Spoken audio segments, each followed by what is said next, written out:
Hi అండి, ఇక్కడ instant pulao అయితే చేస్తున్నాను.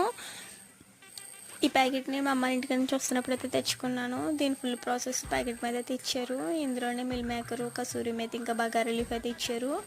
అండ్ 2 గ్లాసెస్ రైస్ అయితే వచ్చింది. ఈ రైస్లోనే ఫ్లేవర్స్ అంటే మసాలాలు అన్నీ మిక్స్ చేసి అయితే ఇచ్చారు. కళాయి ఆన్ చేసుకుని దాంట్లో కొంచెం నెయ్యి, ఆయిల్, ఇంకా ఆనియన్స్, పచ్చిమిర్చి, అల్లం వెల్లుల్లి పేస్టు, బగారా లీఫ్ వేసుకొని, కసూరి మీద కూడా వేసుకొని, 2 గ్లాసెస్ రైస్ వచ్చింది కాబట్టి 4 గ్లాసెస్ వాటర్ వేసుకొని, ఇందులో కొంచెం కొత్తిమీర, మిల్ మేకరు, తగినంత సాల్ట్ వేసుకొని కొంచెం మరిగాక తర్వాత రైస్ వేసేసుకొని ఒక 15 మినిట్స్ మంట మీడియంలో పెట్టి కుక్ చేసుకుంటే పలావ్ అయితే రెడీ అయిపోయింది. టేస్ట్ అయితే బాగుంది, ఇంట్లో చేసుకున్నట్టే ఉంది. పలావ్ రాళ్ళు ఈజీగా అయితే చేసుకోవచ్చు. అప్పుడప్పుడు చేస్తావు కానీ అస్తమని అయితే ఇది కరెక్ట్ కాదనిపించింది నాకు.